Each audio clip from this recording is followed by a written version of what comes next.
Department of Energy may nakikitang dahilan sa posibleng pagtataas muli ng presyo ng langis. Ang detalye sa ulat ni Bianca Piedad. Bianca? Magandang gabi kasi base nga sa naging galaw ng pandaigdigang merkado ng mga nakaraang araw, pinangangambahan muli ang panibagong pagtataas sa presyo ng gasolina.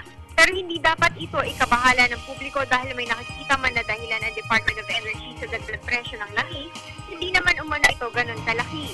Ito ang tiniyak ni Energy Director for Oil Industry Management Bureau, Zenny Montada. Paliwanag niya, nakita nila ang pabago-bagong galaw na international market sa nagdaang 4 na araw, maging ang paglakas ng dolyar kontra piso. Bunsod na rin ito ng panunumbalik ng ekonomiya ng Estados Unidos. Oras aniya na matanggap nila sa Lunes ang market report ngayong araw, ay sa kanila ilalabas kung magkano ang magiging reasonabling dagdag presyo ng mga kumpanya ng langis. Sakali namang matuloy ang oil price hike sa susunod na linggo, ang diesel ang magtataglay ng mas malaking dagdag kaysa gasolina. Samantala, nilinaw naman ni Monsada ang mga bintang na minamanipula ng gobyerno ang pagtaas-baba ng presyo ng langis bago at pagkatapos ng halalan.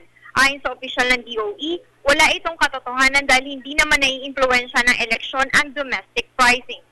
At yan ang pinakahuling balita mula sa tanggapan ng DOE. Ako si Bianca Piedad, nag-uulat para sa Telebisyon ng Bayan.